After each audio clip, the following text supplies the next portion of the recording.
viendo durante la presentación.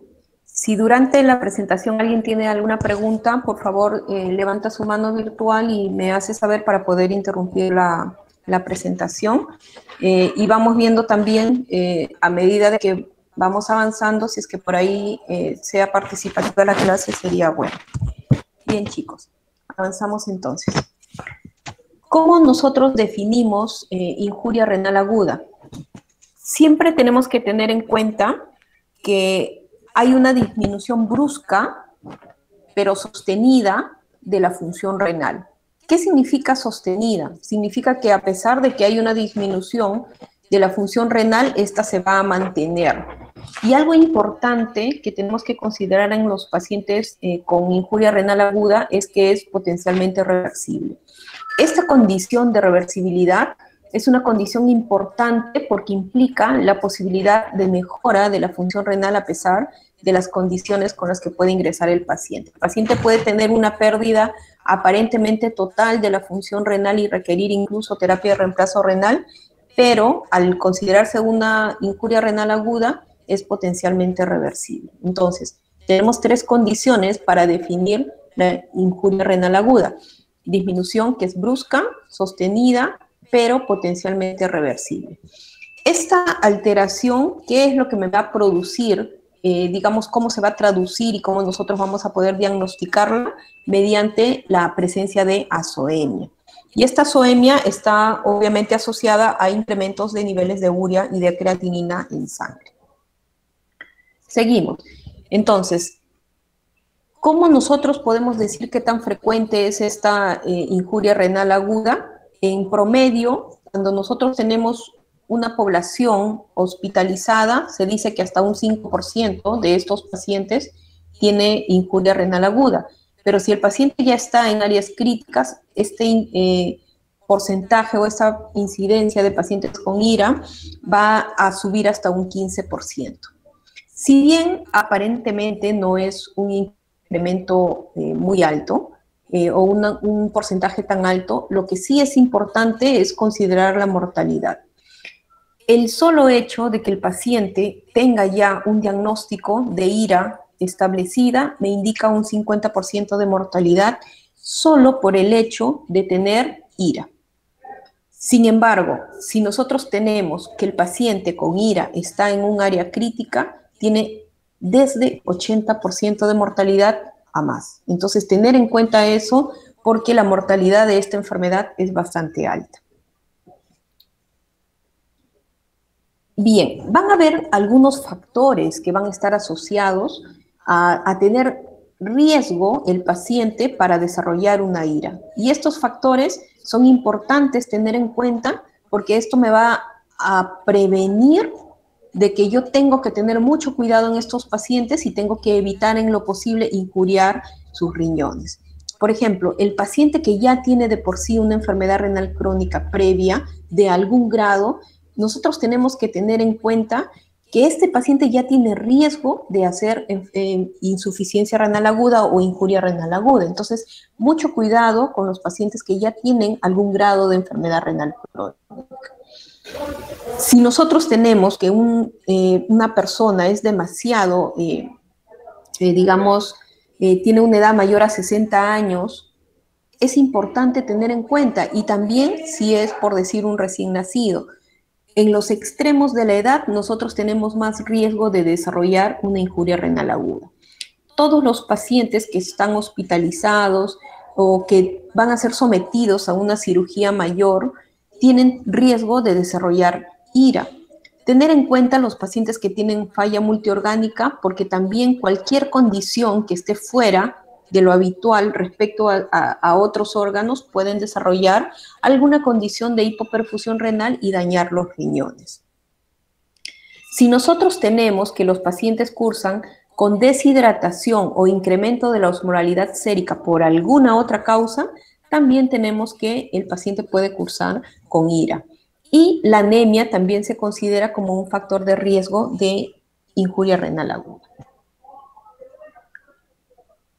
Existen algunos intentos de predecir la injuria renal aguda, sobre todo en UCI, como pueden ver ustedes aquí, tenemos un score que es, digamos, me ingresa algunos de estos factores de riesgo y algunos otros, considerando, por ejemplo, compromiso hepático, cardíaco, hipertensión y otros, dentro del cual me dicen que si este paciente tiene mayor o igual a 5 puntos, tiene una posibilidad de tener IRA. Pero es más importante, porque si se dan cuenta, aquí nos habla de un valor predictivo positivo de solo 32%, es más importante que yo diga, este paciente tiene menos de 5 puntos, lo más probable es que no va a hacer IRA. Quiere decir que lo más probable es que sea un paciente que no tenga riesgo de hacer IRA. ¿Y por qué? Porque el valor predictivo negativo es más alto, tiene 95%. Entonces, es, digamos, más fiable. Si es que yo tengo este dato, es más fiable si es que yo tengo menos de 5 puntos, porque ya sé que este paciente tiene muy poco riesgo de desarrollar IRA. En ese sentido va este score. Bien, ¿cómo entonces hacemos el diagnóstico de IRA? Es importante tener en cuenta que nosotros lo primero que vamos a detectar en un paciente va a ser la azoemia. ¿Qué significa? Niveles de urea, niveles de creatinina elevados. Entonces aquí va a surgir la primera pregunta. ¿Este paciente será que tiene IRA o será que es un paciente con enfermedad renal crónica? Recuerden, los valores de urea, de creatinina, no me van a determinar si el paciente tiene una IRA o una enfermedad renal crónica. Avanzamos. Entonces, hay algunos parámetros que me van a ayudar a poder predecir que el paciente pueda tener una IRA o una enfermedad renal crónica. Por ejemplo, antecedentes. Si el paciente es diabético, hipertenso, tiene una uropatía obstructiva o algunas otras causas de enfermedad renal crónica, yo puedo pensar que este paciente no tiene una IRA, sino una enfermedad renal crónica. ¿Qué otras patologías conocen ustedes que me causen enfermedad renal crónica, además de la diabetes, hipertensión y uropatía obstructiva? A ver, ¿quién?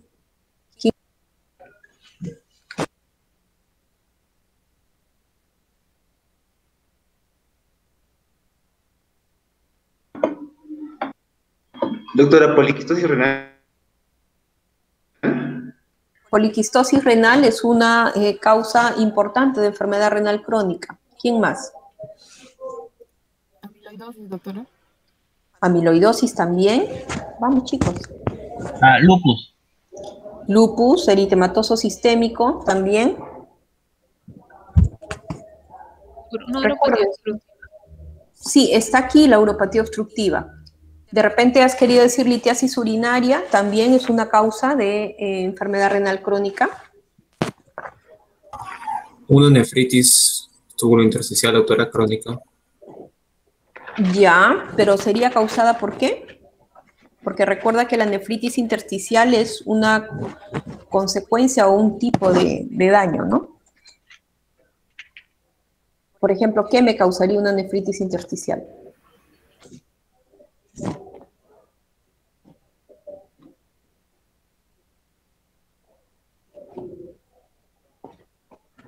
Recuerden, antiinflamatorios, no esteroideos, algunos otros medicamentos de uso crónico, tuberculosis, son varias las causas, medicamentos,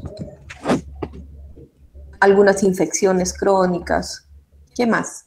Infecciones urinarias mismas, me pueden causar una nefritis intersticial. La cirrosis hepática como tal no me causa IRA, pero sí existe una alteración digamos, asociada a hipoperfusión renal en pacientes cirróticos descompensados, que es el síndrome hepatorrenal, ¿ok? Pero no es que la cirrosis me cause IRA. Eso sí, tener en cuenta. ¿Alguna otra causa más? Mieloma múltiple, recuerden, puede causar también generalmente IRA, pero también puede causar enfermedad renal crónica, si es que lo tengo como antecedente.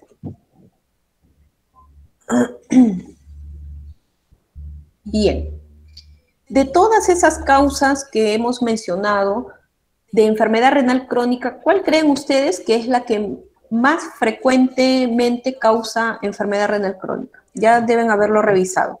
La diabetes, doctora. La diabetes. ¿En qué porcentaje? 50%. Ya, más o menos a nivel mundial está alrededor del 40%, ¿ok? Se dice que entre 38 a 40%, los números pueden variar de acuerdo a los países, pero en un promedio son la causa más frecuente de enfermedad renal crónica. Entonces, es importante tener en cuenta este antecedente, ¿no? Entonces, seguimos. ¿Qué significa facies abotagada? ¿Quién me lo define?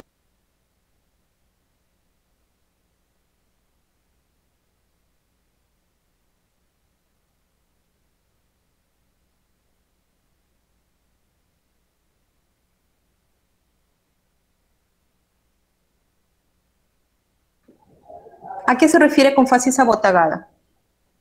Una fascia edematosa. Facie edematosa, ¿sí? En general, ¿no es cierto? O sea, está toda la cara edematosa.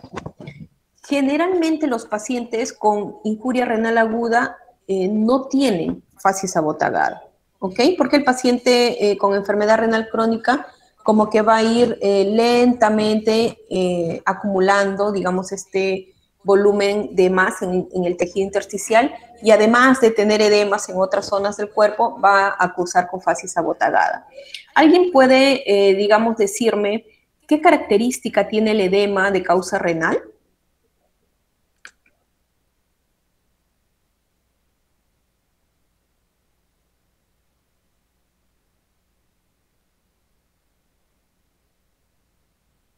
¿Qué dice Lisette?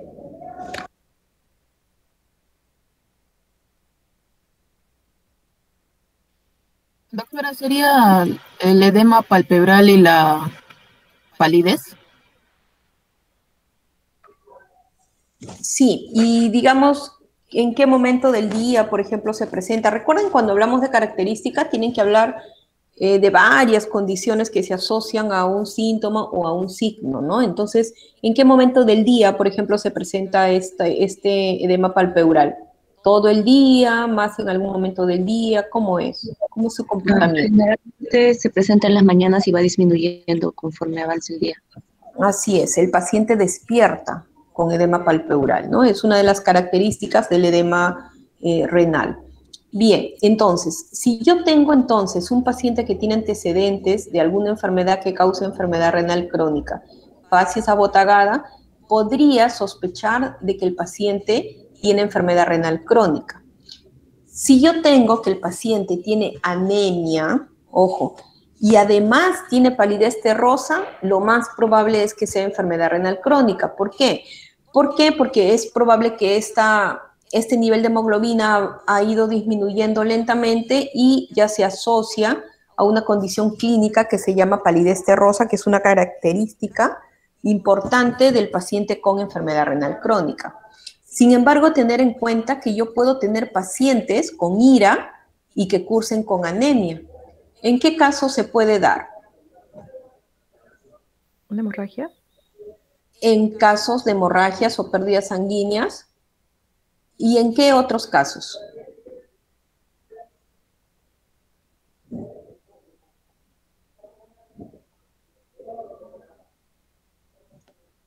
¿Qué dice Brennan?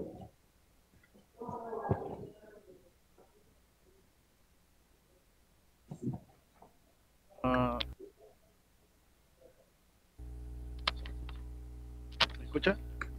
Sí. Puede ser, por ejemplo, si se ha hecho un procedimiento, una biopsia renal y se causa hemorragia. Ya mencionó tu compañera hemorragia. ¿Alguna otra causa de anemia en pacientes agudos?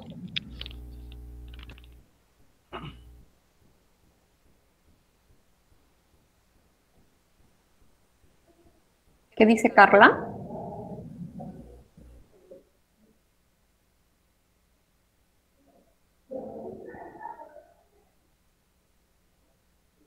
¿Está en clases, Carla Cáceres? Sí, doctora. ¿Qué opinas?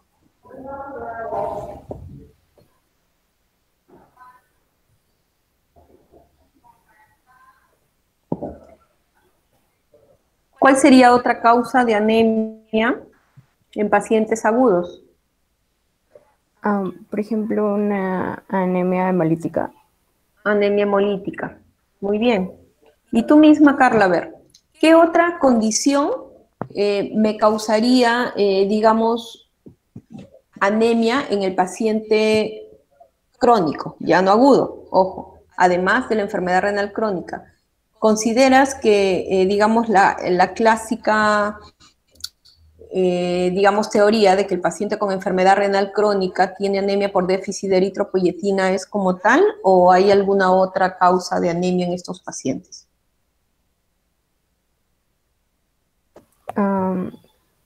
Considero que sí, la causa del déficit de eritropoyetina podría ser.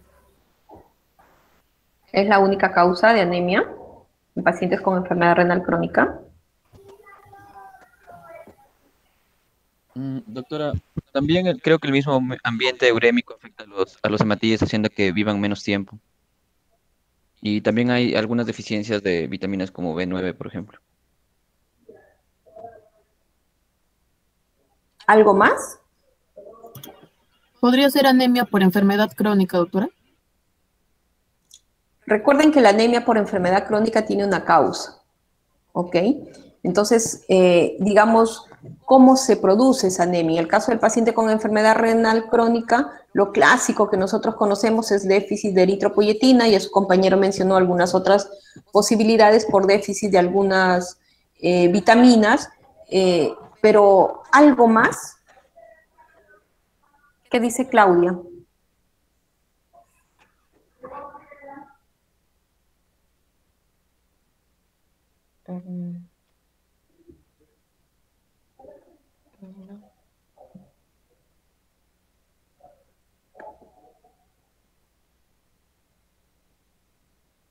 Claudia.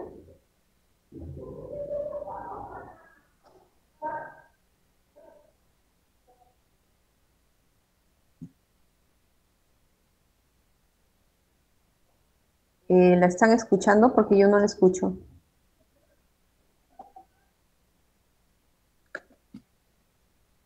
Sí, doctora, sí lo escuchamos. Ya, pero ¿escuchan a su compañera?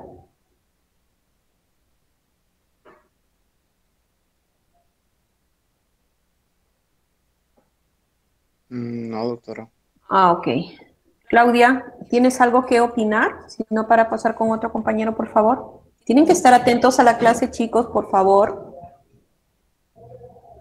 ¿Qué dice Cristian? ¿Qué opina respecto a la pregunta que acabamos de hacer? Sí, doctor, el estado nutricional también afecta para la posición, el origen de la anemia. Ya, ¿y cómo así? Cuéntame.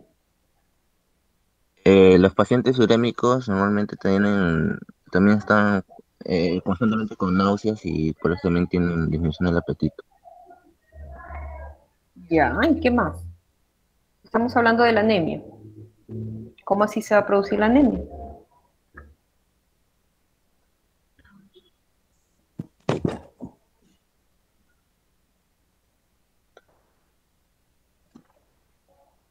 Hasta ahí estás bien, pero ¿qué falta? Solamente porque tenga náuseas o vómitos voy a hacer anemia, algo más tiene que seguir de eso. Ojo, y no solamente eso, porque yo puedo incluso no tener náuseas, no tener vómitos, y también tener ya esta manifestación. Por eso es que les estoy preguntando. Tal vez hemorragias digestivas, doctora. Antes de la hemorragia digestiva, porque eso ya es una complicación de uremia. Los depósitos urémicos en el duodeno que impiden la absorción de hierro, doctora, que pueden provocar anemia ferropénica. Así es, disminución de la absorción de nutrientes.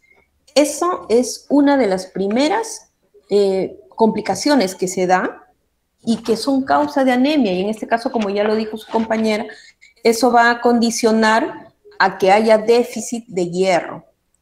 Chicos, la causa más frecuente de anemia en pacientes con enfermedad renal crónica es el déficit de hierro. ¿Ok? Contrario a lo que nosotros aprendemos, que es por déficit de eritropoyetina. Ojo, la fisiopatología nos dice que la eritropoyetina es causa de la anemia en pacientes con enfermedad renal crónica. Sí. ¿Por qué? Porque la eritropoyetina se produce a este nivel. Sin embargo, siempre antes de considerar que la anemia es solo por déficit de eritropoyetina, tenemos que siempre descartar que el paciente no tenga anemia ferropénica. Entonces, tener en cuenta eso, por favor. Bien, seguimos entonces revisando. Hasta ahora tenemos 3 condiciones que me orientan a que el paciente pueda tener enfermedad renal crónica. Existe un término que se llama tolerancia a la uremia, y este término está asociado a que yo puedo tener niveles muy altos de urea en un paciente con IRA o con enfermedad renal crónica, y este paciente no tener síntomas de uremia. A eso llamamos tolerancia a la uremia. Yo puedo tener 200, 300, 400 miligramos por decilitro en sangre de urea y no tener síntomas algunos de uremia. Si el paciente tiene tolerancia a la uremia, yo entonces pienso que el paciente tiene enfermedad renal crónica. Esas son las condiciones clínicas que me orientan a pensar que el paciente pueda tener enfermedad renal crónica y no una IRA, como estábamos mencionando. Y algo muy importante también es el tamaño renal. Si tengo riñones pequeños, es obvio que un paciente con azoemia tiene una chance muy alta de tener enfermedad renal crónica. Entonces, estos parámetros que ustedes pueden ver allí son parámetros que me van a ayudar a poder diferenciar una IRA de una enfermedad renal crónica. ¿Qué pasaría si yo tengo, por ejemplo, riñones de tamaño normal? Esto ya lo deben saber, existen algunas enfermedades dentro de las cuales nosotros lo hemos revisado en el clínico patológico con un grupo, dentro de los cuales nosotros podemos decir que el paciente tiene enfermedad renal crónica teniendo riñones de tamaño normal o, digamos, riñones incrementados incluso de tamaño. Anthony, ¿qué nos puedes decir? ¿Cuáles son esos casos? Cuando el riñón está incrementado de tamaño es porque es un cuadro agudo de inflamación. Ya que no se reduce el tamaño es porque los glomérulos están esclerosando y pues los que están compensando empiezan a esclerosarse por ya lignosis y entonces hay menor filtración glomerular y empieza a perder tamaño el riñón. Entonces, eso lo se ve por ecografía para diferenciar un agudo de un crónico. En agudo va a estar aumentado, pero en un crónico va a disminuir el tamaño, menor de 10 centímetros del riñón. Anthony, la pregunta fue, si yo tengo pacientes con enfermedad renal crónica, con riñones de tamaño normal o incrementado, ¿en qué caso se da? En una enfermedad renal crónica, el riñón no debería ser incrementado en tamaño. Si fuera así, sería por una causa ya tumoral, entonces podría pensar en poliquistosis renal y sería aumentado de tamaño. Ya, tumores, poliquistosis renal. ¿Alguien conoce alguna otra causa? Amiloidosis. Amiloidosis renal, ¿qué más? Son como 6. Nefritis lúpica, creo, doctora, también. Nefritis lúpica, sí, van 4.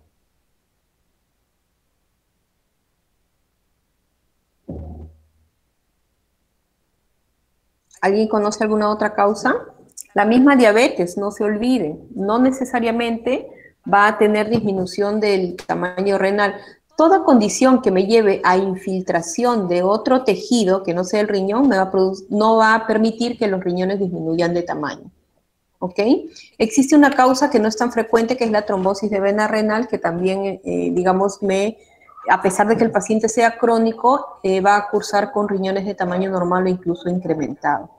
Bien, entonces, esta tablita me ayuda a que yo pueda orientarme a diferenciar si el paciente que estoy viendo con azoemia es agudo o es crónico.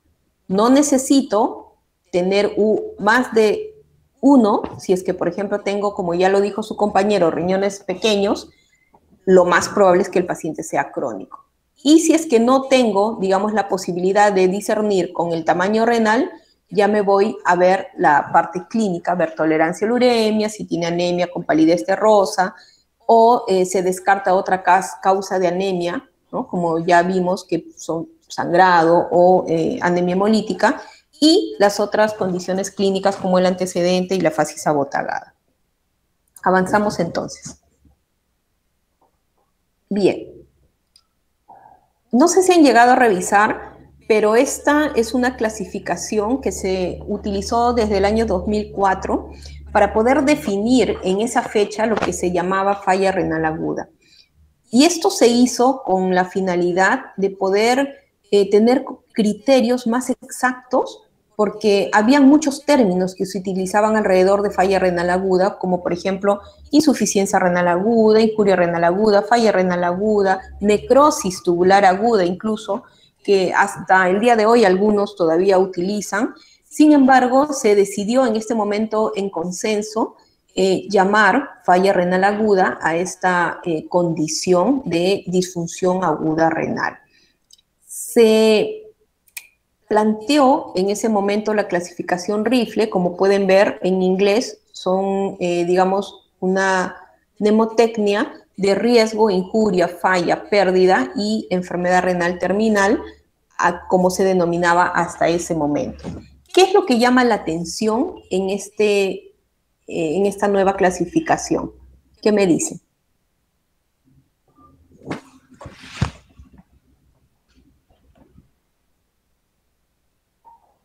Ana Raquel, ¿qué te llama la atención?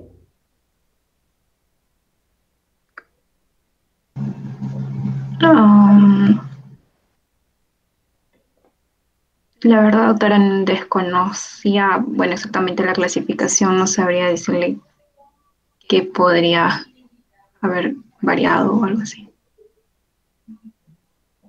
Ya, pero lo estás viendo ahora. ¿Qué es lo que te llama la atención?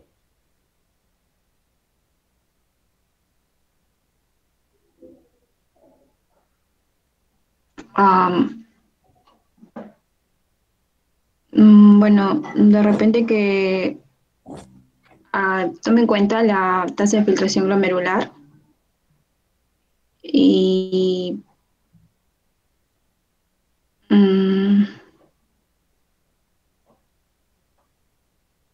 los tiempos, tal vez. ¿Qué dice Víctor Raúl?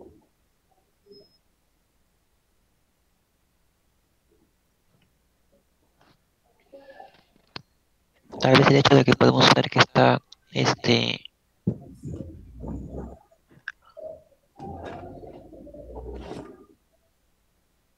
por ejemplo, la disminución de la tasa de filtración glomerular va aumentando conforme está más abajo en la pirámide.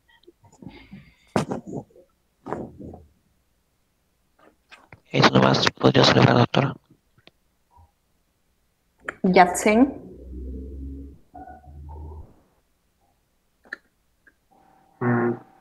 Tal vez considerar criterios clínicos como anuria o oliguria. Ok. Es justo lo que yo quería mencionarles. Si se dan cuenta, aquí me habla de un criterio que es la tasa de filtración glomerular, pero ya aparece otro criterio que antes no se definía, que era el volumen de orina o el gasto urinario. Antes solamente nos basábamos en la azoemia, que era incremento de valores de creatinina y, bueno, la urea que le acompañaba. Sin embargo, ahora ya estamos teniendo el flujo urinario. Independientemente del tiempo, porque ya esta clasificación me indica como que hubieran etapas en riesgo, en injuria y en falla.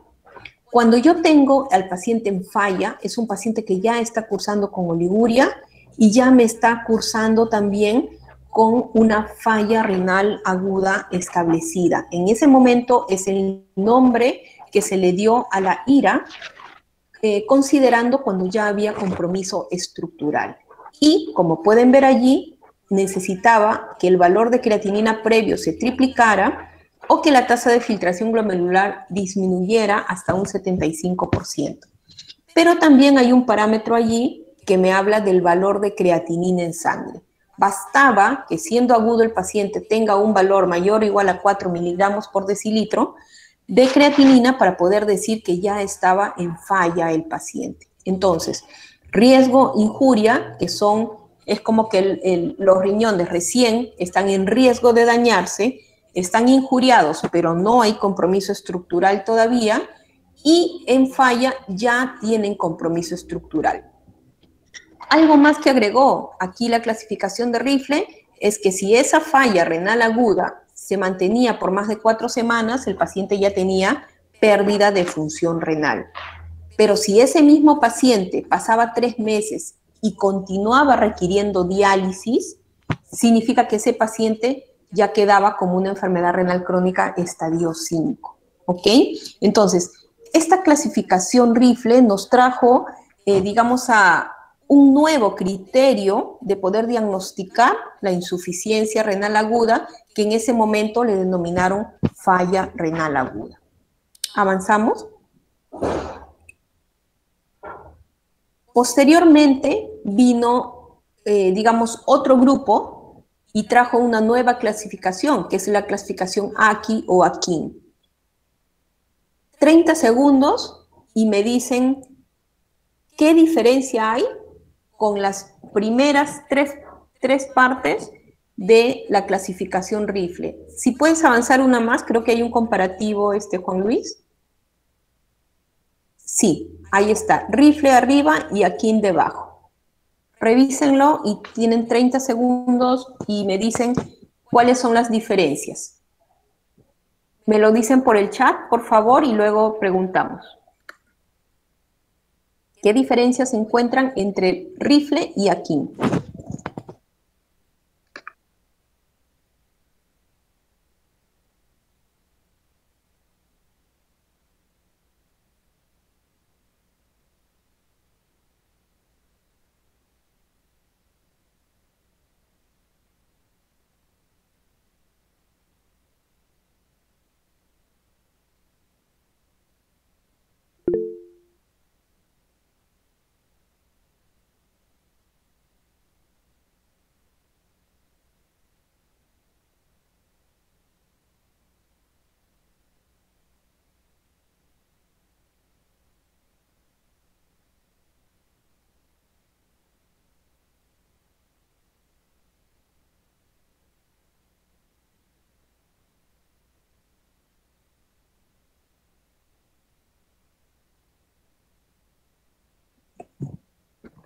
Chicos, solamente veo 2 comentarios en el chat, 3.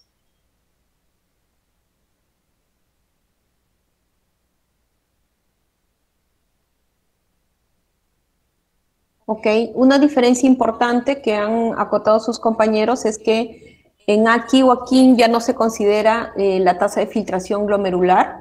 Es un parámetro que, digamos, el nuevo consenso ya no consideraba necesario, ¿no? Por eso es que lo retiran. ¿Qué más? Tampoco tiene la clasificación última, que es la parte de pérdida y de enfermedad renal crónica estadio 5, esa es la otra diferencia, porque en ese momento Rifle consideraba evaluar más allá de solamente diagnosticar la falla y obviamente buscar ver el pronóstico. Entonces, Rifle trataba de ir más allá hacia el pronóstico, AKIN solamente llega hasta el diagnóstico. Esa es la otra diferencia. Y su compañero Franz ha mencionado algo importante, que nosotros tenemos un, digamos, incremento de la creatinina en la clasificación AKI o AKIN. Solo basta tener 0,3 miligramos por decilitro de incremento de la creatinina sobre el basal para que yo diga que el paciente tiene estadio 1 de IRA en este caso. Y esa es una de las, digamos, diferencias más importantes comparada con Rifle. ¿Por qué?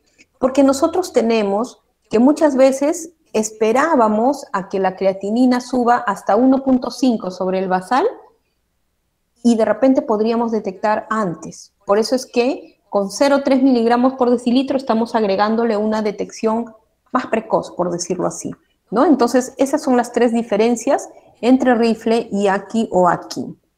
En la siguiente tablita que vamos a mencionar, que vamos a mostrar ahora, me mencionan las 3 clasificaciones. Entre AKI o AKIN y KDIGO realmente no hay mucha diferencia porque, digamos, estamos tomando las recomendaciones de, digamos, AKI o AKIN, ¿no? Entonces, tener en cuenta eso. Rifle es importante, sí, por el pronóstico, porque digamos, me predice si el paciente va a quedar como crónico o va a quedar en diálisis, por decirlo así. Y AKIN o AKI y CADIGO, que son asociaciones en sí, me predicen, me detectan de forma precoz la injuria renal aguda.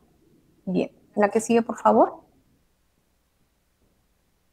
Ahora, existen algunos otros intentos durante muchos años de los que pueden ver aquí desde cistatina C hasta interleuquinas, que se han hecho muchos estudios a nivel, digamos, de laboratorio para ver la posibilidad de predecir de forma precoz, incluso antes de que eleve la creatinina, de esta injuria renal aguda.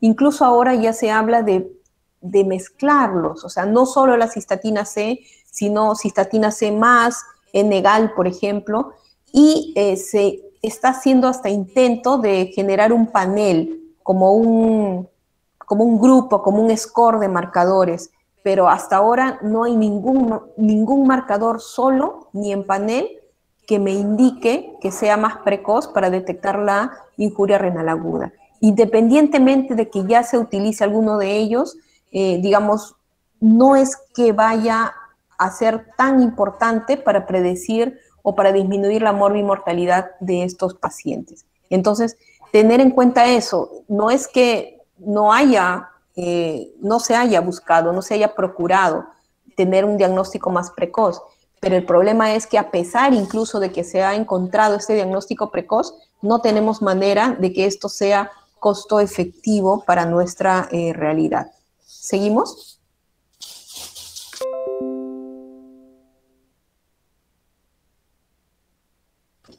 Bien, vamos a revisar las causas de IRA.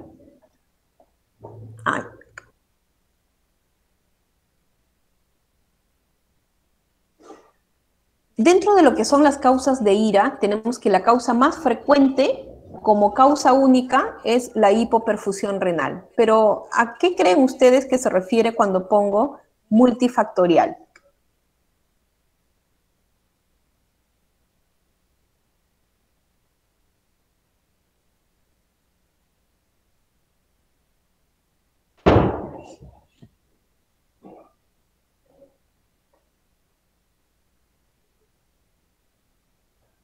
¿Qué dice Melanie?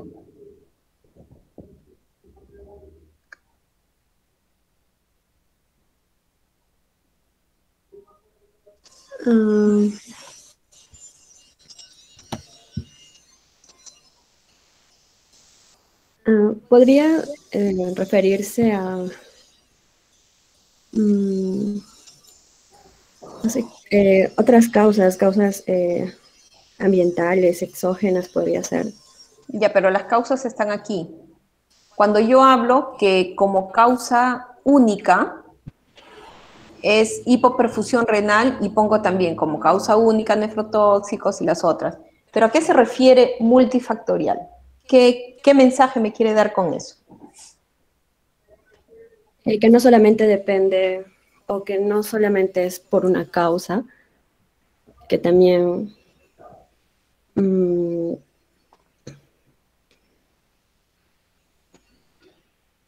que no solamente puede ser hipoperfusión renal, sino también además nefrotóxicos, está bien lo que has dicho, uropatía obstructiva, nefritis intersticiales, más de una causa. Y mire, ¿cómo siendo la causa más frecuente hipoperfusión renal, pero eso es como única causa? Sin embargo, lo más frecuente, lo que más se va a dar es que sea multifactorial. Quiere decir que haya más de una causa. Entonces, tener mucho en cuenta eso, porque a veces nos preocupamos solamente por un aspecto de este paciente.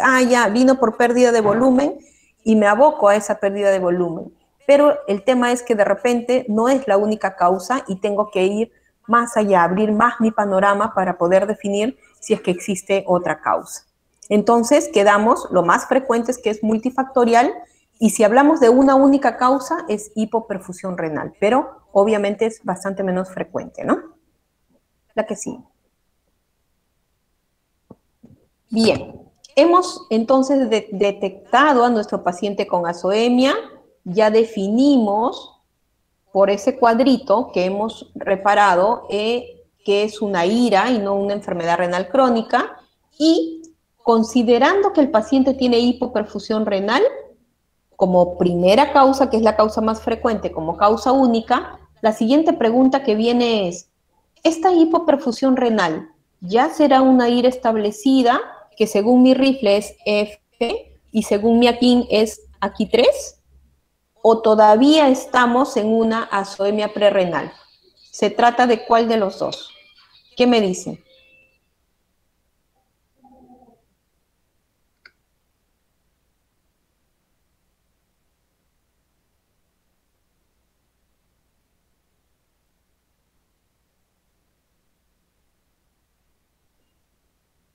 No sé si se entendió bien la pregunta, chicos. Yo tengo ya mi paciente con IRA de causa hipoperfusión renal. Quiero saber si este paciente ya tiene una IRA aquí 3 o tiene una azoemia prerrenal, que sería aquí 1, aquí.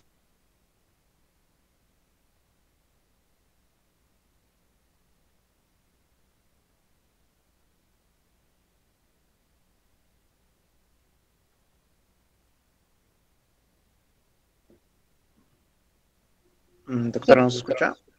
Sí, sí escucho. Se cortó lo que estaba diciendo. ¿Puedo volver a repetirlo? Porque creo que fue su internet, que no.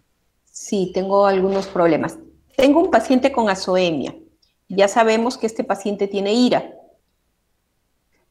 Como sabemos que la causa más frecuente es hipoperfusión renal, entonces, ¿esta IRA ya es una IRA establecida o todavía se considera que, ojo, esta IRA establecida la definimos como IRA aquí 3 o falla según la clasificación rifle, o todavía estamos en una etapa previa que se llama azoemia prerrenal, que es un aquí 1, aquí 2 o RI en rifle? ¿Cómo puedo yo definir en cuál de las dos situaciones estoy?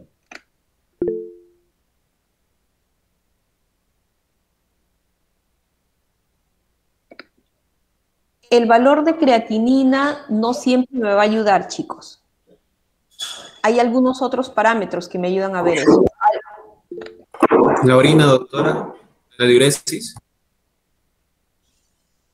Acuérdense que cuando hemos revisado las clasificaciones de AKI y de rifle, la diuresis me va a ayudar a poder definir, obviamente, si es que ya estoy en AKI 3 y sí, pero yo estoy hablando en parámetros clínicos.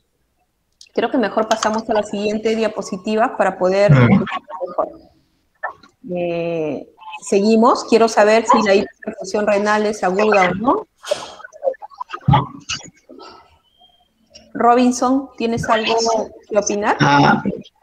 Sí, doctora, podría ser a través de la evaluación de la reversibilidad de la azoemia, por ejemplo.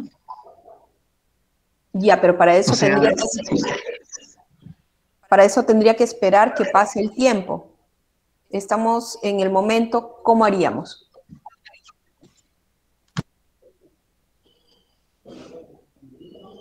Aquí en esta diapositiva muestro las causas de hipoperfusión, que son por pérdidas de volumen, alteración de la función cardíaca, vasodilatación periférica también, y el síndrome hepatorenal que habíamos mencionado, que dentro de su fisiopatología está también la hipoperfusión renal, ¿no? La siguiente, por favor. Y aquí está justo la diferencia. Yo cuando hablo de aquí 1, aquí 2, estoy hablando de azoemia prerrenal e implica que no existe todavía daño estructural. Sin embargo, cuando ya hablo de aquí 3, estoy hablando de que existe daño estructural. Y este daño estructural tiene un nombre a nivel histológico, que es necrosis tubular. Entonces, considerar que cuando yo tengo, digamos, un paciente que ya tiene IRA, aquí 3, o IRA establecida, como llamamos, y lo van a encontrar así en los libros, indica que a nivel estructural ya tenemos necrosis tubular. Esa es la manifestación histológica. No se olviden, porque muchas veces van a escuchar por ahí de que necrosis tubular es sinónimo de IRA. No es sinónimo de IRA. Necrosis tubular aguda es una de las manifestaciones histológicas de IRA. ¿Ok? La siguiente. Y esto era lo que quería que vean. Revísenlo 30 segundos y me lo comentan.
Chicos, estoy esperando sus opiniones del cuadrito en el chat.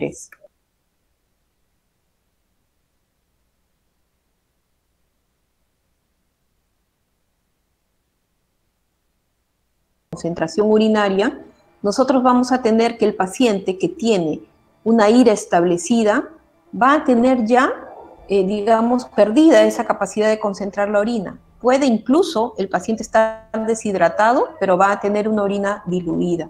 Eso es importante. Y algo importante también es que va a tener daño estructural a nivel de los túbulos renales y eso se va a manifestar con los cilindros granulosos, como pueden ver en el cuadro. Importante es considerar también el valor del sodio en la orina y la excreción fraccionada de sodio. ¿Qué me dicen de la excreción fraccionada de sodio? ¿A qué se refiere? Giuseppe.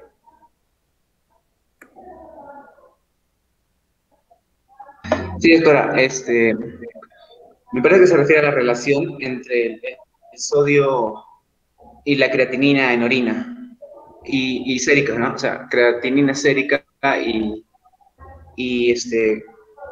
creatinina en orina y con la también comparándolo, ¿no? O sea, con la relación entre sodio en orina con sodio en suero. Intimaita, ¿cómo defines excreción fraccionada de sodio? ¿A qué se refiere?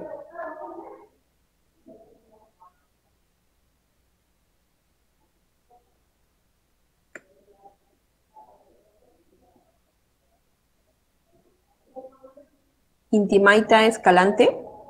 Sí, doctora, disculpe, no le escuché bien la pregunta. Tengo unos problemas con mi micrófono.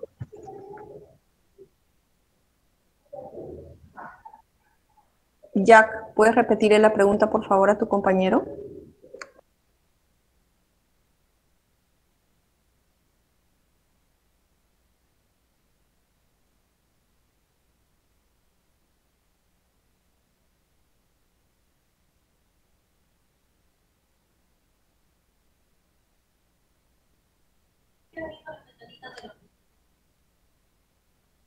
Sí, doctora, justo por aquí lo acabo de revisar.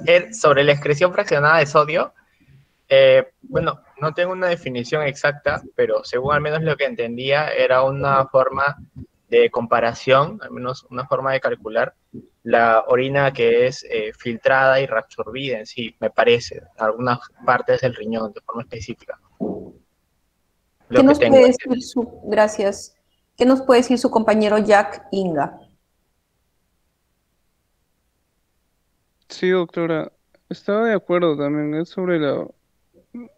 Bueno, nos va a ayudar para, más que todo, yo lo relacionaría a la función renal, ¿no? En específico, en la excreción del sodio, más que todo. Sí, pero ¿cómo defines excreción fraccionada de sodio? ¿A qué se refiere? Y tengo valores, mira, menos de 1, más de 1. ¿Tendrá algo que ver con la fisiología renal? ¿Qué dices? Jack.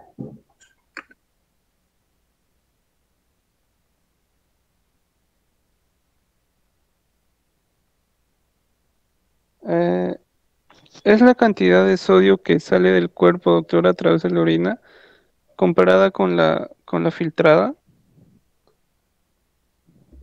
Comparada con la filtrada y reabsorbida, ¿no? ¿Cuánto es, digamos, lo que normalmente se elimina por la orina de lo filtrado? Los valores sí, no estoy seguro, doctora. ¿Alguien que ayude a su compañero? Quizá Janelli.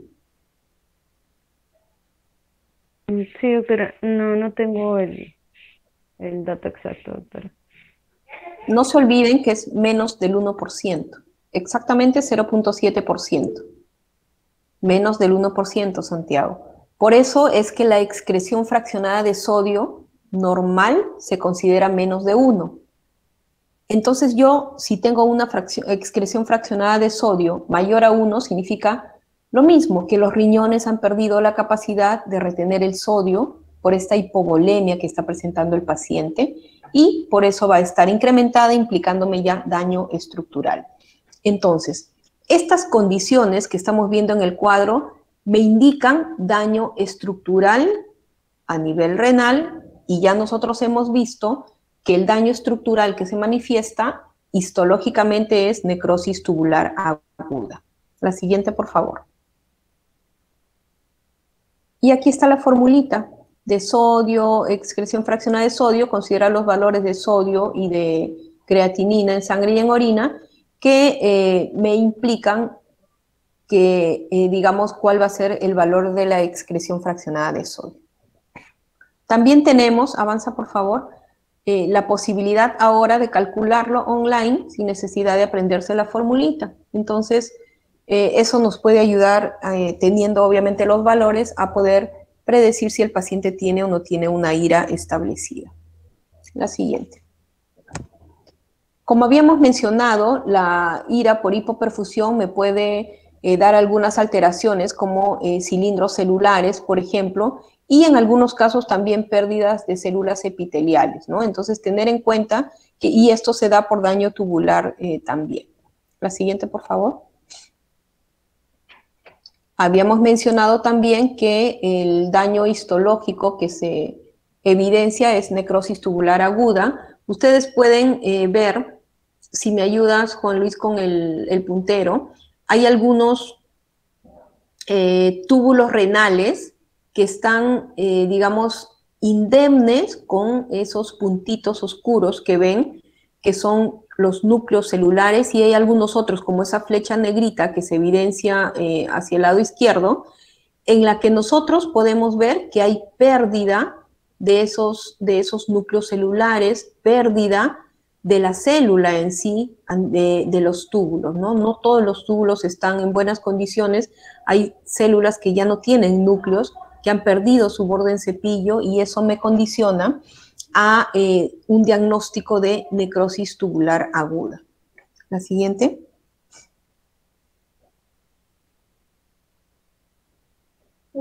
Ya, está fuera. ¿Dónde la pongo bien?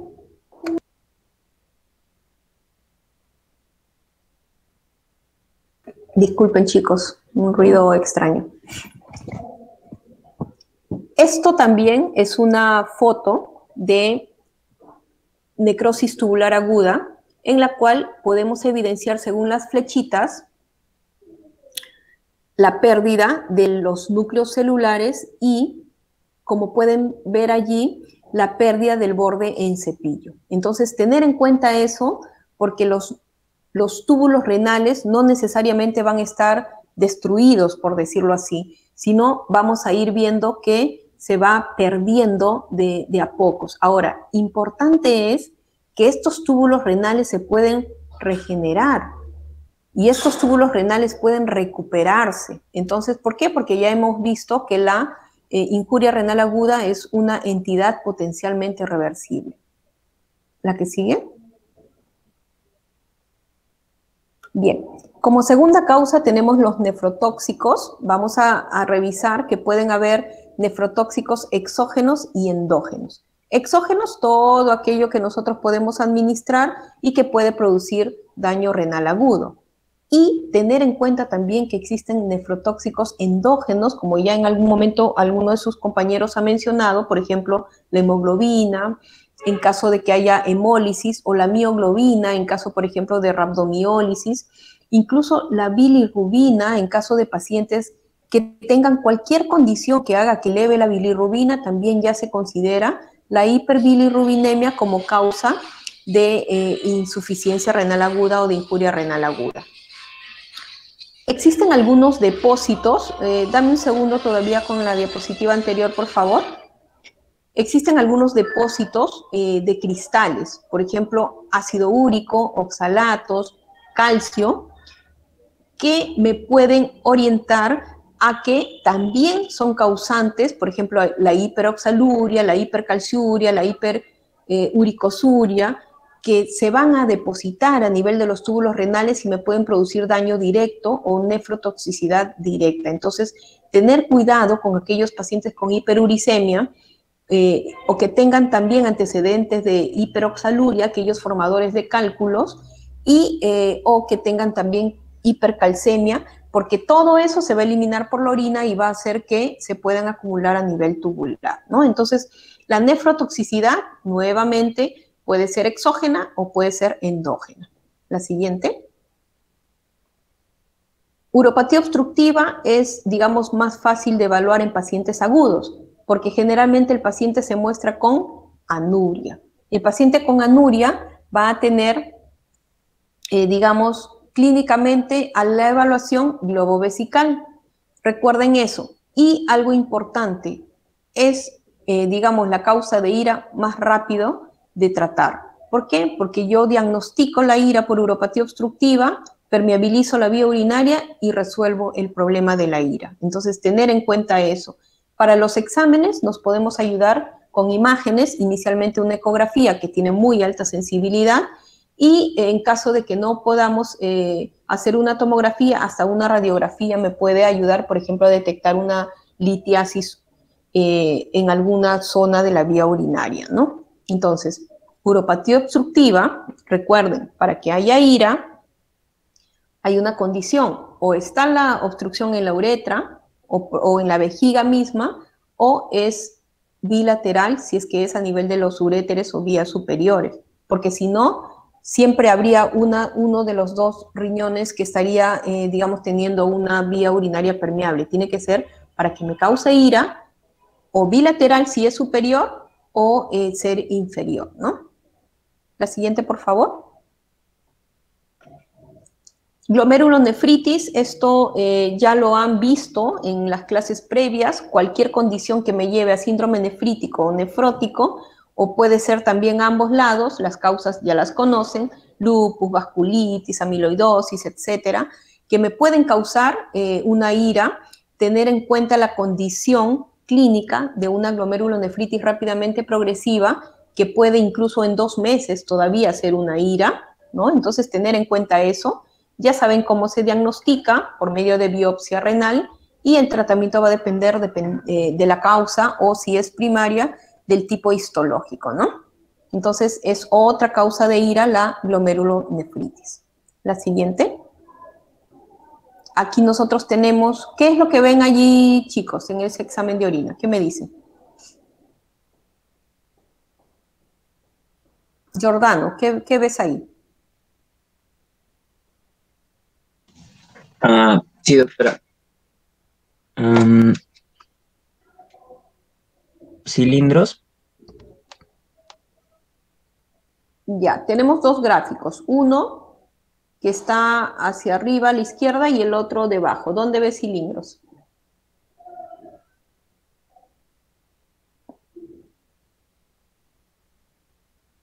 En el gráfico de abajo, de la derecha, doctora, de abajo. Ok, ¿qué tipo de cilindros ves?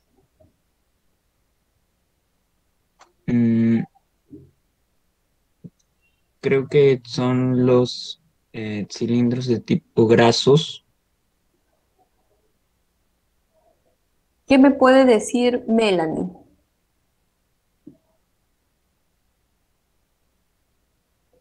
O hialinos, doctora. Ok, gracias Giordano. ¿Qué me puede decir Melanie?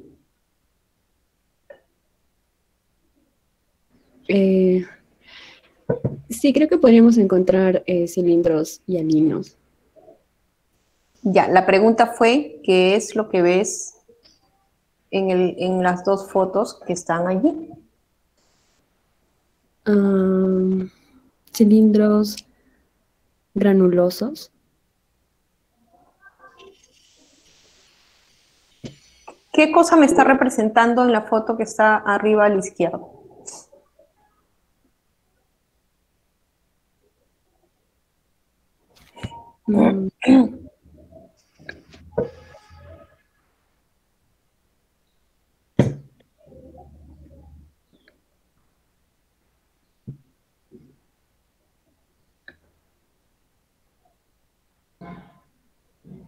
¿De qué causa estamos hablando, Melanie? De ira. ¿Qué causa de ira estamos hablando en este momento? Por glomerulonefritis. Ok.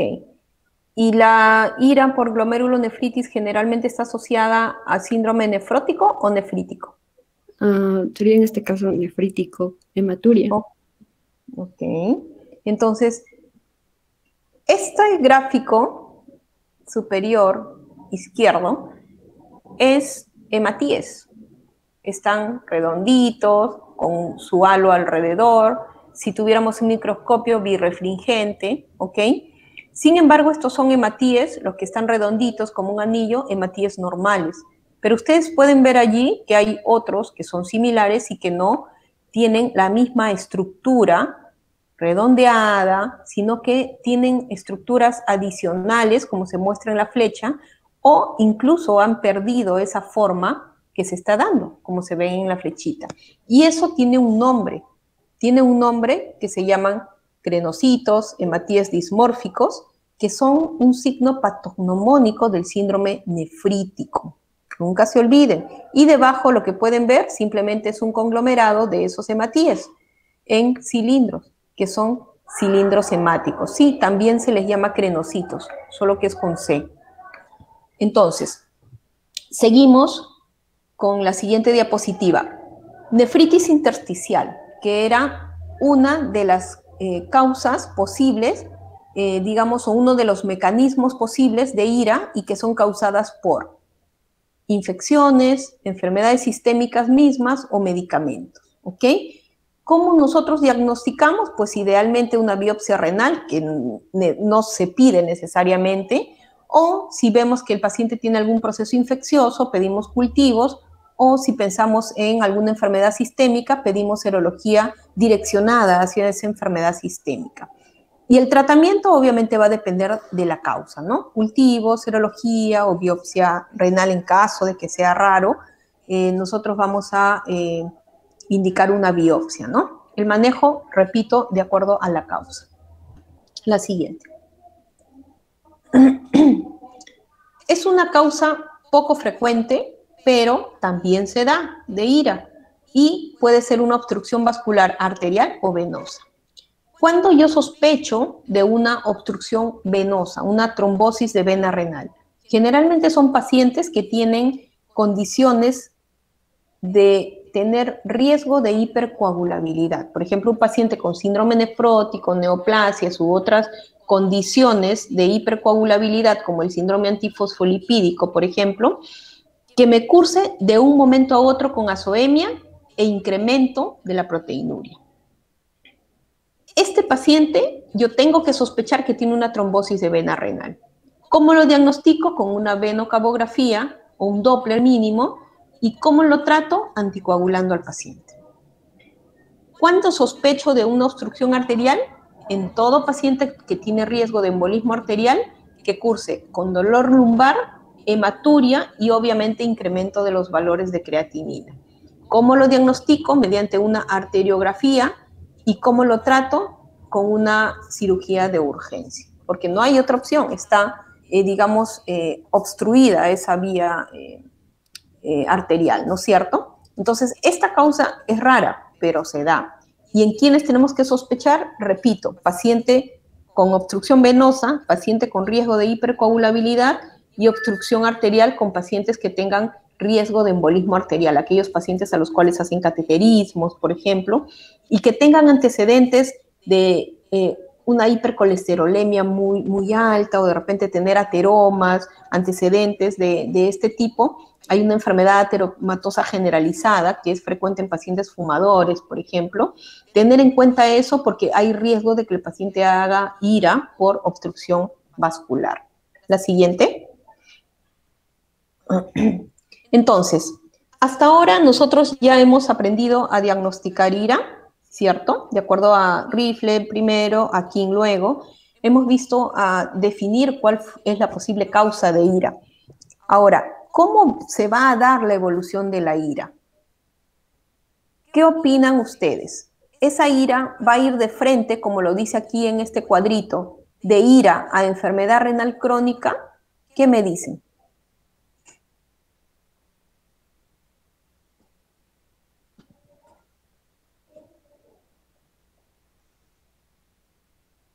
¿Cuál es la definición de enfermedad renal crónica que conocen?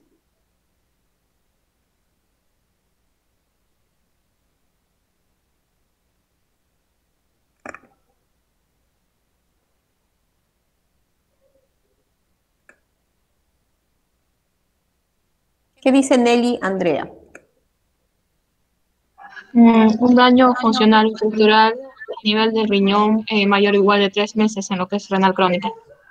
Ok, entonces la siguiente pregunta sería, si yo tengo una IRA, estoy asumiendo que es un evento brusco, ¿ok?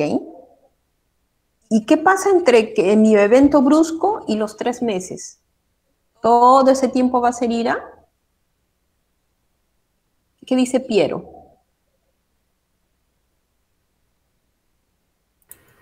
Sí, doctora, puede ser también quizás una evolución subaguda. Pero en función de su pregunta, yo quizás podría catalogarlo como quizás que sea reversible, perdón, parcialmente reversible en un principio y que, digamos, el grado de reversibilidad vaya disminuyendo conforme pasa el tiempo. Ok, entonces, nosotros lo que tenemos que saber es cómo evoluciona esta IRA. Hemos mencionado inicialmente que es una entidad potencialmente reversible, ¿ok? O también la posibilidad, como ya dijo su compañero, de que pueda evolucionar y quedarse en algún grado de enfermedad renal crónica en el tiempo, porque ya lo dijo también su compañera, que para nosotros definir enfermedad renal crónica tendríamos que esperar 3 meses, ¿cierto? En este cuadrito lo que se menciona son algunos factores de riesgo para que esta IRA se convierta en enfermedad renal crónica, ¿ok? Y estos factores de riesgo son similares a los que hemos mencionado previamente cuando hablamos de lo que es enfermedad renal crónica, ¿no? Entonces, o cuando nosotros tenemos la predisposición de que el paciente haga IRA, ¿no? La edad, igual la raza, tener algunos factores genéticos, el ser diabético, tener incluso el síndrome metabólico ya se considera como un factor de riesgo, ¿no? Entonces, el paciente crónico con alguna condición ya de susceptibilidad de enfermedades en sí, va a tener algunas complicaciones. Y estas complicaciones generalmente van a ser cardiovasculares o infecciosas. Tener en cuenta eso. La siguiente, por favor. ¿Cómo evoluciona entonces la ira? La ira va a evolucionar en el tiempo, y aquí lo pueden ver. Esta gráfica del tiempo me indica que, si se acuerdan ustedes, teníamos azoemia prerrenal o injuria renal aguda. Nosotros llamábamos a esa etapa en la cual todavía no había daño estructural.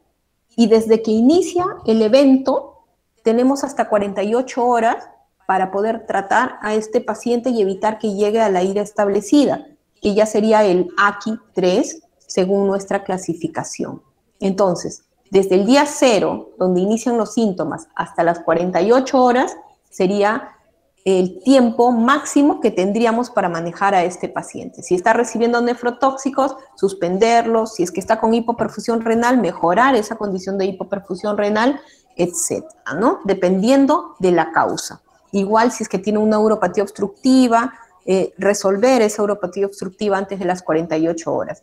Pasadas las 48 horas, lo más probable es que este paciente ya llegue a ser AQI 3. Ojo, no estoy hablando de que sea 48 horas desde que ingresa, es 48 horas desde que inician los síntomas. Desgraciadamente para nosotros y para los pacientes, ellos ya llegan con algún tiempo de enfermedad. Entonces, probablemente ya los estamos captando después de estas 48 horas.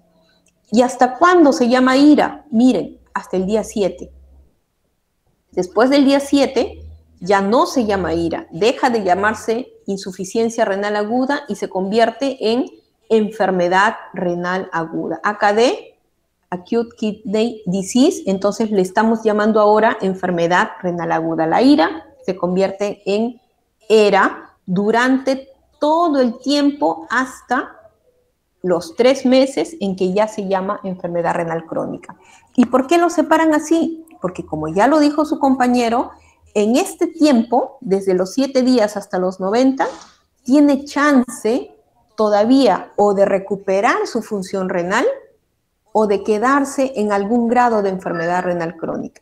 Y eso se va a definir de acuerdo a varios factores que todavía no están siendo completamente evaluados. Entonces, por eso es que en el último consenso se decide separar ira hasta los 7 días y después ponerle un nombre para una etapa que todavía no está bien estudiada y en la cual tendríamos que ver qué es lo que pasa para poder orientarnos a de repente evitar que el paciente llegue a una enfermedad renal crónica muy avanzada cuando ya se cumplan los 3 meses, ¿no? No sé si hasta ahí tienen alguna pregunta. Doctora, tengo una consulta.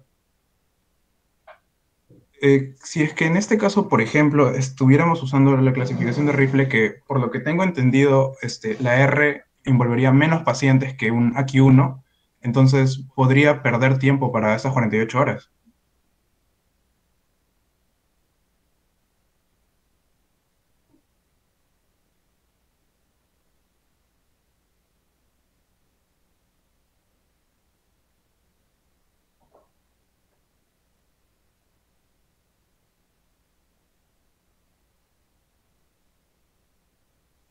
Doctora, no le estamos escuchando.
Chicos, ¿me escuchan ahora sí? Hola. Por algún motivo se fue la conexión de mi computadora, estoy entrando con el celular.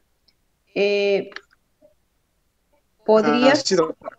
Sí, ahora voy a seguir compartiendo pantalla para poder continuar? Nos quedamos en la flechita del tiempo.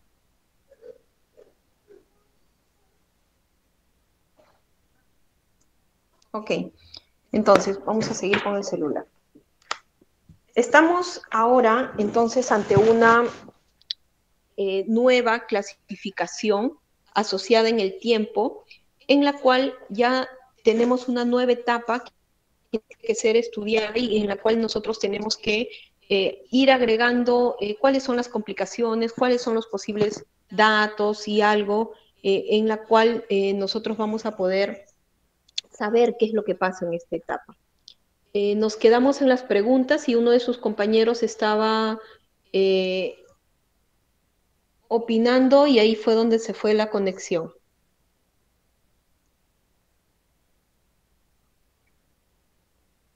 Sí, doctora, le pregunté que, bueno, comparando la clasificación Rifle y la AKI, entre la R y AKI1, yo supongo que en AKI1 entran más pacientes debido a pequeña variación de la creatinina, ¿no?, que toma en cuenta. Entonces, esto nos ayudaría a tener en las 48 horas. Por ahí va mi pregunta. Sí, no solamente el AKI1, sino AKI1 y AKI2 están considerados dentro de las 48 horas. O sea, para que vean qué tan poco tiempo nosotros tenemos para poder, digamos, evaluar al paciente. Generalmente, repito, cuando el paciente llega, ya está, digamos, complicado o ya está en una ira establecida porque ya pasaron esas 48 horas en las que podemos todavía actuar, ¿no? Bien, continuamos entonces. Es importante, chicos, que nosotros sepamos que la mortalidad de la ira no solamente se asocia a decir el hecho de tener ira implica una mortalidad alta. Generalmente, cuando el paciente tiene una ira asociada a causa quirúrgica, esta mortalidad va a ser más alta. Quiere decir que hasta un 70% de pacientes pueden fallecer si la ira es por causa quirúrgica, comparada con de causa médica, que es hasta un 30%. Ya habíamos dicho que el riesgo de ira, como factor de riesgo, era la edad en los extremos de la vida. Igual es un factor de riesgo para mortalidad. El paciente más pequeño y el mayor van a tener mayor mortalidad o mayor riesgo de fallecer si es que tienen ira. Si nosotros tenemos que el paciente tiene una ira oligúrica, es también importante considerarlo como un factor de riesgo, porque este paciente tiene más riesgo de fallecer comparado con aquel que tiene una ira no oligúrica.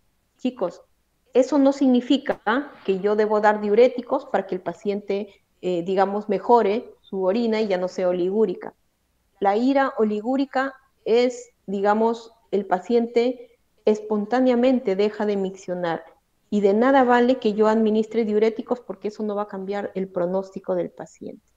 Y también la falla multiorgánica. En la otra diapositiva que me puedes mostrar, por favor, Juan Luis, vamos a ver que existe una diferencia en mortalidad. Miren, el paciente que tiene ira o falla renal aguda en esa época tiene una mortalidad bastante más alta comparada con aquel que no la tiene. Y en la siguiente podemos ver que de acuerdo al número de órganos afectados, nosotros vamos a poder tener una mortalidad mayor también. Avanza una diapositiva más, por favor. Ahí, miren, si yo tengo 0, significa que los riñones no están afectados todavía, y el paciente está en UCI, significa que tiene un 50% casi de mortalidad. Si yo tengo 0, solo otro órgano y no el riñón. Si tan solo el riñón en UCI está dañado, que es bien raro, porque para que el paciente esté en UCI tiene que tener más de un órgano, pero si tan solo el riñón, ya me habla de un 60% de mortalidad. Y a medida de que va incrementando tener 3 órganos, incluido dentro de ellos el riñón, ya me habla de una mortalidad entre 80 cuando son 2 órganos, 90 cuando son 3 a más órganos. Entonces, miren la importancia que tiene la IRA para predecir el pronóstico de sobrevida de los pacientes. Es muy importante por eso que sepamos cómo diagnosticar, cómo evitarla principalmente. La siguiente. Hemos mencionado que tenemos marcadores de diagnóstico precoz y que hasta ahora no tenemos, digamos, algo muy claro. Lo mismo sucede con los marcadores de pronóstico, o sea, hay varios intentos de mezclar incluso los marcadores para poder definir qué paciente tiene riesgo de mantenerse o de avanzar a ERA y enfermedad renal crónica o aquellos para revertir, pero no tenemos tampoco algo claro en lo que son marcadores pronósticos, de igual manera que los marcadores diagnósticos. La siguiente. Y dentro del tratamiento, avanzamos por favor, vamos a tener, obviamente, si el paciente tiene IRA por hipoperfusión, tenemos que mejorar la perfusión renal. Esas 48 horas, manejar esa azoemia prerrenal, que es la aquí 1, aquí 2, para poder evitar que el paciente llegue a IRA establecida. Si el paciente tiene IRA establecida, tenemos que decidir si el paciente tiene manejo conservador o indicamos tratamiento dialítico. Recuerden, diuréticos no me va a mejorar el pronóstico del paciente. ¿Debemos revertir la oliguria? No necesitamos revertir la oliguria para mejorar el pronóstico ni de los riñones ni del paciente propiamente dicho. La siguiente.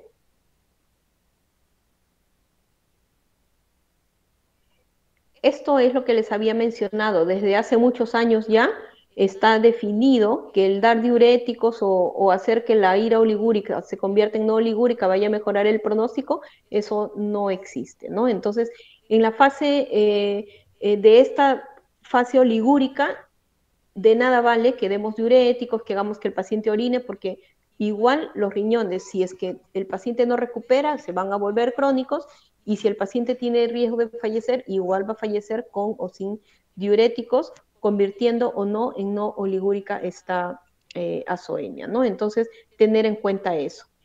Es importante también, chicos, que recuerden que una vez que un paciente tiene una IRA oligúrica y este paciente empieza a recuperar función renal, que puede darse dentro de los 7 días que habíamos mencionado, va a existir una fase poliúrica. Quiere decir que el paciente de lo que no miccionaba nada o tenía menos de 0,5 cc kilo hora, empieza a presentar diuresis, tanto así que excede los 2 mililitros kilogramo hora. Y eso ya indica poliuria. Tener mucho cuidado en esta etapa porque el paciente va a tener pérdida de volumen, puede deshidratarse y producir hipoperfusión renal y crear un círculo vicioso para esta IRA y de repente no mejorar, ¿no? Entonces, tener en cuenta que existe una fase poliúrica. La siguiente. Y algunas otras medidas van a depender de acuerdo al nivel de potasio, el nivel incluso de acidosis metabólica. Importante tener en cuenta el soporte nutricional del paciente.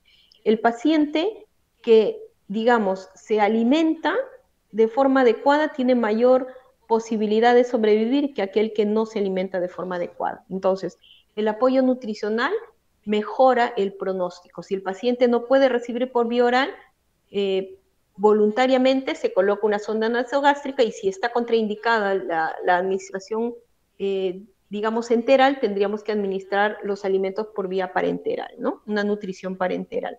La siguiente.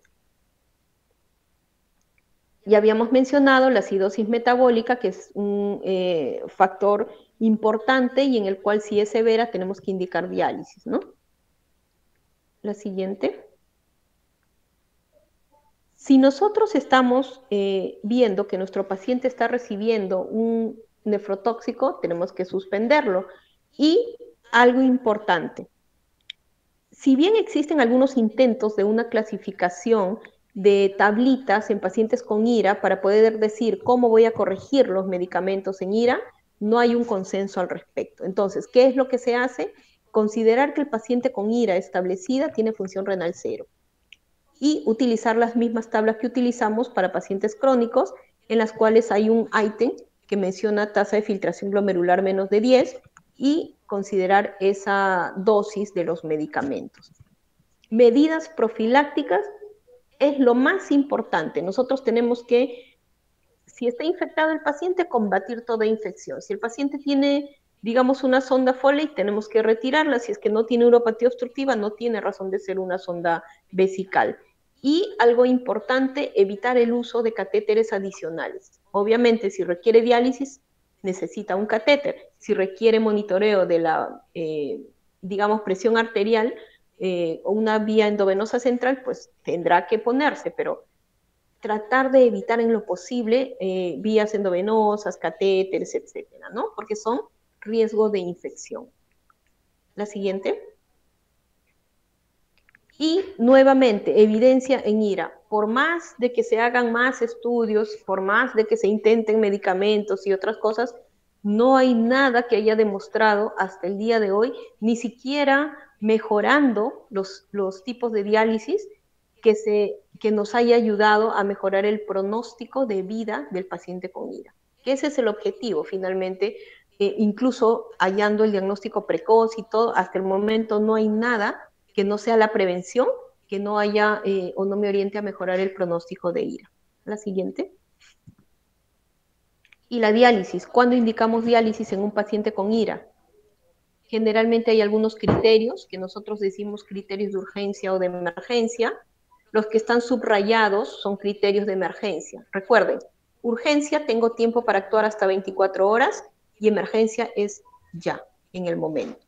Si yo tengo un paciente que se encuentra en edema agudo pulmonar o en una encefalopatía grave o se encuentra de repente convulsionando, voy a tener que indicar una una diálisis en el momento, porque si no, el paciente puede fallecer, ¿no? Entonces, tener en cuenta esta condición.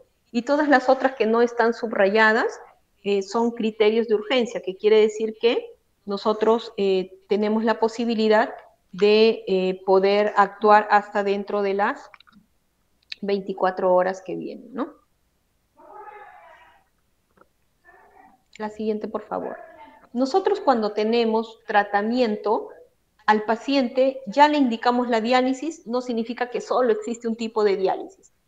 Dentro del tratamiento de IRA tenemos dos tipos de diálisis, uno que se llama hemodiálisis y el otro que se llama diálisis peritoneal. Ambos pueden usarse en IRA. Repito, como ya les dije hace un momento, han habido intentos de hacer otros tipos de hemodiálisis, por ejemplo, que son hemodiálisis lentas, que podrían mejorar el pronóstico en algún grupo de pacientes, pero en general no es que se haya logrado mucho. La hemodiafiltración que ven allí es un tipo de terapia lenta que se utiliza y que podría, digamos, ser más efectiva en pacientes sépticos o algo para mejorar, digamos, esas condiciones. Sin embargo, no es que hayan mejorado el pronóstico cuando se hacen estudios a largo plazo, a largo alcance, ¿no? Multicéntricos en este caso. La siguiente. Esto es un gráfico que me ayuda más o menos a que me puedan entender cómo es una hemodiálisis arriba, en la cual se saca sangre del paciente que pasa por un filtro especial manejado por una máquina, se purifica la sangre y regresa a la vena del paciente en este caso. Y la diálisis peritoneal consiste en colocar un catéter a nivel abdominal, ingresar un líquido osmótico, que en este caso es la glucosa, a la cavidad peritoneal, dejarlo reposar unas horas y después retirar ese líquido mediante un catéter que tiene una conexión especial. Y ese líquido ya va a salir, digamos, con las toxinas urémicas y otras toxinas que están de más, ¿no? Ahí los que actúan son los capilares sanguíneos de la membrana peritoneal, como filtro, ¿no? La que sigue. Bien, entonces la hemodiálisis, seguimos, y la diálisis peritoneal aguda. Son dos tipos de tratamiento que nosotros podemos ofertar al paciente. Pueden ustedes ver que incluso hay máquinas que hacen que el paciente pueda hacer un tipo de diálisis peritoneal, por eso se llama automatizada, porque se utiliza una máquina y el paciente puede estar en su cama con una máquina conectada al catéter que está colocado en el abdomen, ¿no? En la cavidad peritoneal. ¿Avanzamos, Juan Luis? Último, doctora. Muy bien. ¿Tienen alguna pregunta?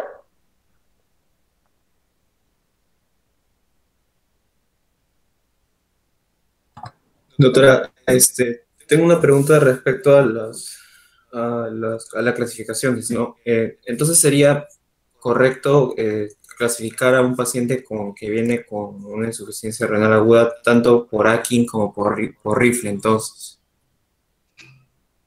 Sí, se prefiere utilizar Aki o Akin ahora porque me permite el diagnóstico precoz.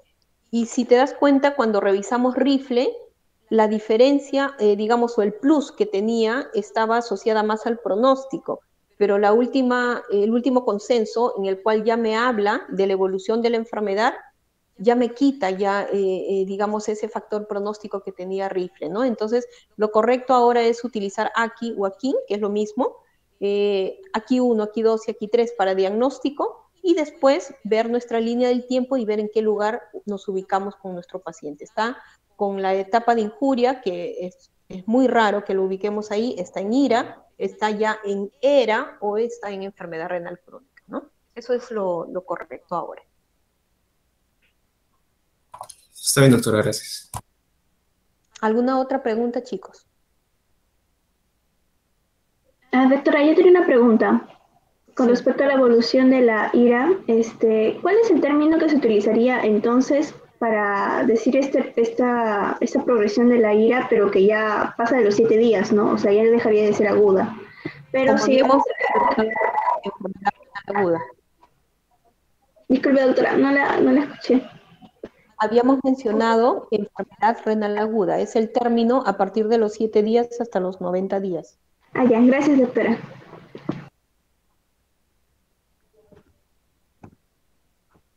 ¿Alguna otra pregunta, chicos?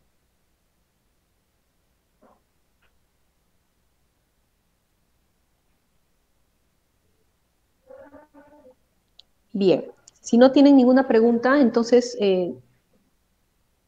voy a dejar de grabar. Buena pregunta. Ahí sí me pueden ayudar porque estoy con el celular. ¿Alguien puede dejar de grabar o solo yo? Sí, Ya, doctora, gracias. ya dejé de grabar. Ya, perfecto. Gracias, chicos. Bien, entonces nos estamos viendo en la próxima clase. Sí, doctora, muchas gracias por su tiempo. Nos vemos, chicos.